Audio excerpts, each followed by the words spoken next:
नमस्कार, capital TV देख रहे हैं आप। मैं हूं आपके साथ पूजा। अमेरिका में डोनाल्ड ट्रंप ने राष्ट्रपति पद की शपथ ले ली है। डोनाल्ड ट्रंप का ये राष्ट्रपति के तौर पर दूसरा कार्यकाल है, पर इस कार्यकाल में ट्रंप जबरदस्त एक्शन में भी नजर आ रहे हैं। रूस के राष्ट्रपति पुतिन से डोनाल्ड ट्रंप का 36 का आंकड़ा रहा है। इस कार्यकाल में भी रूस के प्रति ट्रंप का सख्त रवैया नजर आ रहा है।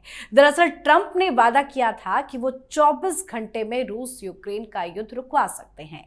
अब उन्होंने रूस को धमकी देते हुए कहा है कि शांति के मुद्दे पर रूस वार्ता की मेज पर नहीं आता है तो वो रूस पर प्रतिबंध लगा देंगे। पुतिन दुनिया के सबसे शक्तिशाली देश के नेता हैं, फिर भी ट्रंप उन्हें ललकारते रहते हैं। तो ट्रंप का क्या है प्लान? आखिर क्यों उन्होंने पुतिन को दे डाली चेतावनी? आज इसी पर चर्चा करेंगे। मेरे साथ स्टूडियो में मौजूद हैं कैपिटल टीवी के editor in chief doctor Manish Kumar. Doctor साहब, बहुत बहुत स्वागत है आपका। धन्यवाद। क्या करना चाहते हैं ट्रंप? इस तरह की बयानबाजी क्यों? देखिए, ट्रंप के ऊपर तो मैं बाद में आऊंगा, लेकिन पिछले 48 घंटों में हिंदुस्तान के साथ डोनाल्ड ट्रंप ने जो किया है वो हर हिंदुस्तानियों के लिए फक्र की बात है। जो सर है वो ऊंचा हो गया, सीना 56 इंच का हो गया, क्योंकि 3-4 चीजें ऐसी हुई है जिसे आप सुनेंगे तो आपको समझ में आएगा कि ट्रंप सरकार में हिंदुस्तान की अहमियत क्या है। पहली चीज, प्रधानमंत्री मोदी से मिलने ट्रंप दिल्ली आ रहे हैं। शायद दिल्ली ही उनका पहला फॉरेन विजिट है। तो जब आप शपथ लेते हैं, अमेरिका के राष्ट्रपति बनते हैं, इट इज वेरी इंपॉर्टेंट कि आप देश के बाहर पहला कदम किधर लेते हैं। और यह कदम एक दोस्त की तरफ है। ऐसे ही प्रधानमंत्री मोदी ने नहीं लिखा माय फ्रेंड, है ना, जब कंग्रेचुलेट कर रहे थे।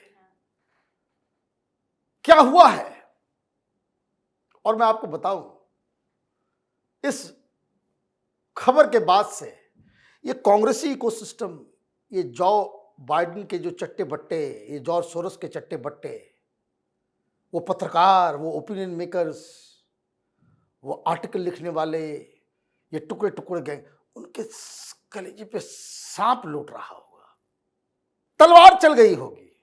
कारण अभी तक ट्रेडिशन ये रहा अमेरिका के अंदर कि जब भी कोई राष्ट्रपति बनता है तो फैसले तो लिए जा रहे हैं।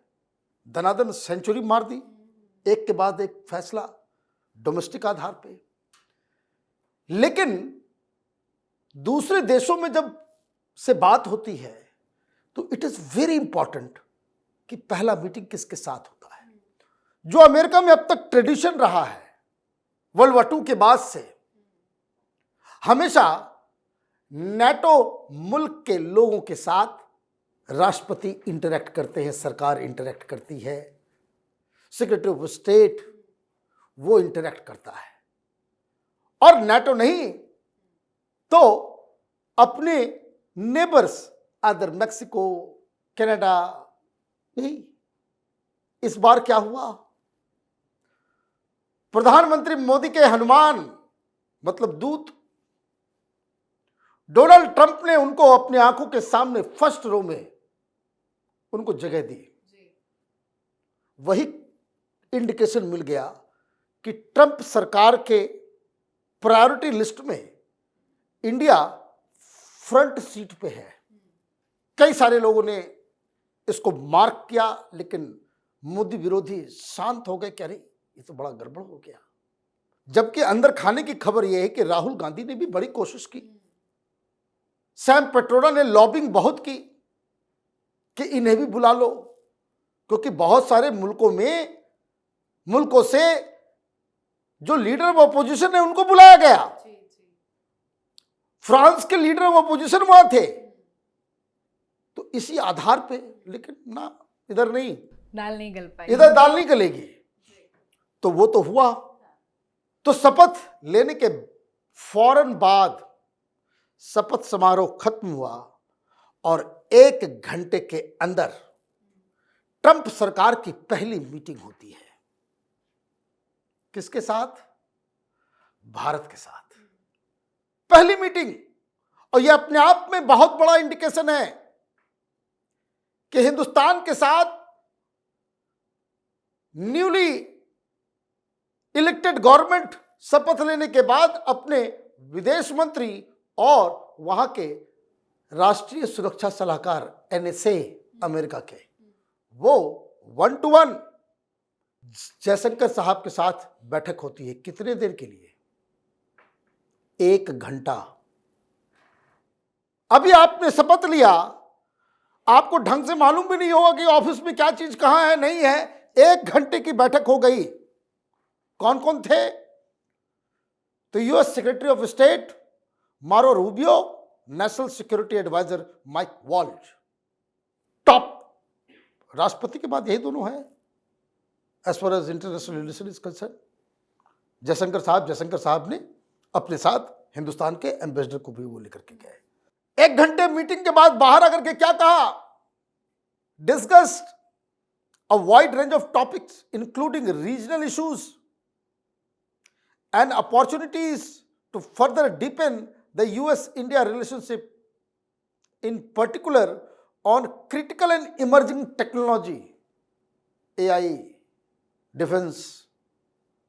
ये जो critical and emerging technology मतलब वो सारी चीजें जो 20 साल के बाद डिफेंस कोऑपरेशन लीजिए, energy and on advancing a free and open Indo-Pacific region। 1 घंटा इन लोगों ने यही डिस्कस किया। सीधी सीधी भाषा में हिंदी में बताए कि 1 घंटा इन लोगों ने यही डिस्कस किया कि चाइना का चूरमा कैसे बनाना है। The first word they discussed regional issues. अब पाकिस्तान बांग्लादेश तो होगा नहीं, वो तो चाइना ही होगा। और मैं भी बांग्लादेश को जो है निपटाइए, ये चाइना घुस रहा है वहाँ के अंदर, वो टेररिज्म का हब बनेगा, फिर वहीं से अमेरिका में अटैक होगा। तो ये तो कहने का मतलब ये कि इंडिया डोनाल्ड ट्रंप के प्रायोरिटी नंबर 1 में है। इसके बाद जयशंकर साहब ने ट्वीट किया कि reviewed our extensive bilateral partnership. भाई साहब, डिप्लोमेसी में वर्ड का ही मतलब होता है रिव्यू करने की जरूरत कब पड़ती है? कि जब मामला कुछ खराब हुआ, जो चीजों में दिक्कत हुई होगी, इसलिए 1 घंटा लगा है। वो जाकर के बोले होंगे कि जो बुढ़ऊ की जो सरकार आई थी, जो बाइडेन की, उसने सब कुछ तो चौपट कर दिया। हम लोग कहाँ एकदम राजधानी मेल की तरह आगे बढ़ रहे थे और उन्होंने वाट लगा दी। Of which secretary of state Rubio has been a strong advocate. ये भी कह दिया कि बड़ी ही अच्छी बातचीत हुई है और जो इंडिया के साथ अच्छे रिश्ते हों वो उसके स्ट्रॉन्ग एडवोकेट हैं। Also exchange views on a wide range of regional and global issues. हो गया, regional, global, China, Bangladesh, Pakistan, ये सब डिस्कस हो गया। Look forward to closely working with him to advance our strategic cooperation. Strategic cooperation का मतलब क्या हुआ? इकोनॉमी नहीं, डिफेंस कोऑपरेशन जो है बढ़ेगा। तो मोदी के दोस्त आ गए, मोदी भी यही हैं, बाकी दुनिया में सब बदल गए। तो इसका मतलब इंडिया और यूएस में जबरदस्त कोऑपरेशन होने वाला है। लेकिन थोड़ा ठहरिए, सिर्फ इतना ही नहीं हुआ। इसके फौरन बाद इस एक मीटिंग खत्म नहीं हुआ, दूसरी मीटिंग किसके साथ? तो ये दोनों तो रहे, 2 और को बुला लिया। किसको किसको बुलाया? तो ऑस्ट्रेलिया के फॉरेन मिनिस्टर और जापान के फॉरेन मिनिस्टर और क्वाड की मीटिंग। तो इसको कह दिया गया Quad ministerial meeting, QMM। Then and there अभी शपथ हुए 1 घंटा हुआ, 1 घंटे में हिंदुस्तान के साथ मीटिंग, फिर क्वाड की मीटिंग। क्वाड में क्या फैसला हुआ? सब लोग इंडिया आ रहे हैं। कौन आएगा? डोनाल्ड ट्रंप आएंगे, ये अनाउंस कर दिया गया। मतलब पहला डिसीजन कि डोनाल्ड ट्रंप कहां जाएंगे, पहला एंगेजमेंट उनकी डायरी पे, अपॉइंटमेंट डायरी पे नई दिल्ली का नाम लिख गया। आप समझिए, ये जॉर्ज सोरोस के चट्टे बट्टे दुनिया भर में, क्योंकि वहां पे तो बहुत सारे ऑलरेडी फैसले ले लिए गए, ऐसे ऐसे फैसले जो वहां के डीप स्टेट को नर्वस बैकग्राउंड दे रहा है। तो इस बार ट्रंप छोड़ेंगे नहीं, क्योंकि पिछली बार इन लोगों ने बहुत छेड़ा, बहुत दिक्कतें की।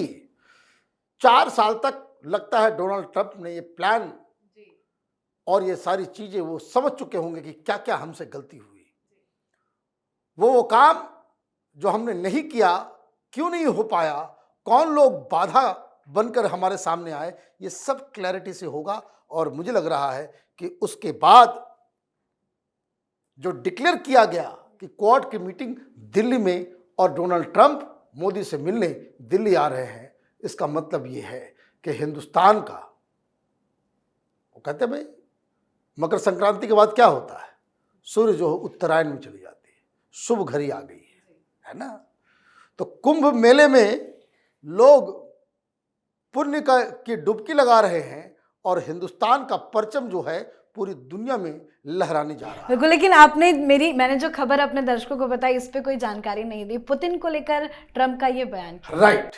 अब ट्रंप साहब जब उन्होंने कैंपेन किया, उस दौरान आपको याद होगा एक वीडियो आया जिसमें उन्होंने कहा कि मोदी बहुत ही स्मार्ट आदमी है एंड ट्रूली नेशनलिस्ट है, और ये अकेले आदमी है पूरी दुनिया में जो एक साथ वो जेलेंस्की से भी बात कर सकते हैं और पुतिन से भी बात कर सकते हैं।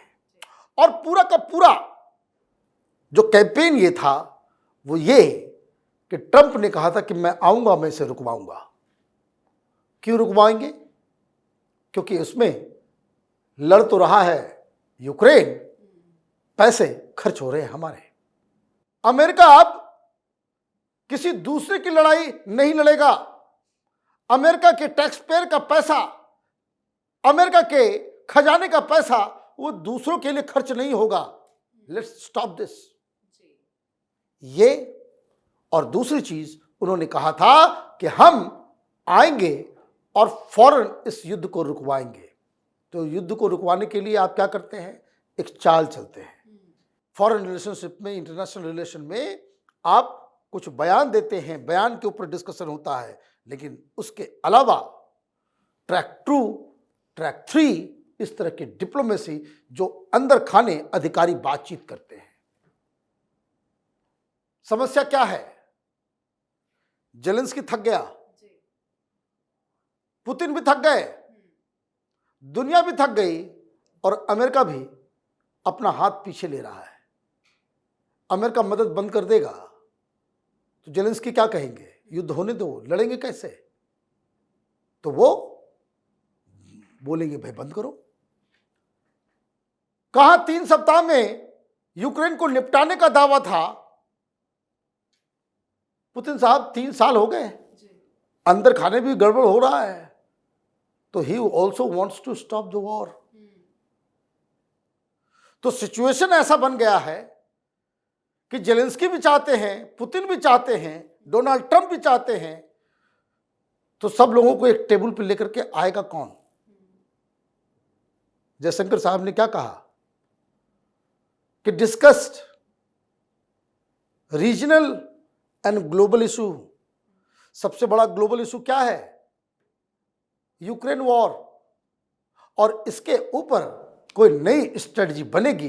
1-2 दिन के अंदर आप देखिएगा कि प्रधानमंत्री मोदी का एक रोल इसमें भी नजर आया। बिल्कुल सर, बहुत बहुत धन्यवाद सर समझाने के लिए। धन्यवाद। तो अमेरिका के राष्ट्रपति डोनाल्ड ट्रंप ने सत्ता संभालने से पहले ही इजराइल और हमास के बीच में सीज फायर करा दिया। अब ट्रंप ने राष्ट्रपति पद की शपथ ले ली है। डोनाल्ड ट्रंप ने सत्ता संभालते ही रूस के राष्ट्रपति पुतिन को एक तरह से चेतावनी दी और कहा है कि यूक्रेन युद्ध में डील करने से मना करके रूस को तबाह कर रहे हैं। ट्रंप ने यह भी कहा कि वो शीघ्र ही पुतिन से मुलाकात कर सकते हैं। हालांकि ट्रंप ने यह नहीं बताया कि वो रूसी राष्ट्रपति से कब मिलेंगे, लेकिन देखना दिलचस्प होगा कि ट्रंप आगे क्या कुछ करते हैं। इस पर आप अपनी राय कमेंट कर लिखें। देखते रहिए कैपिटल टीवी। नमस्कार।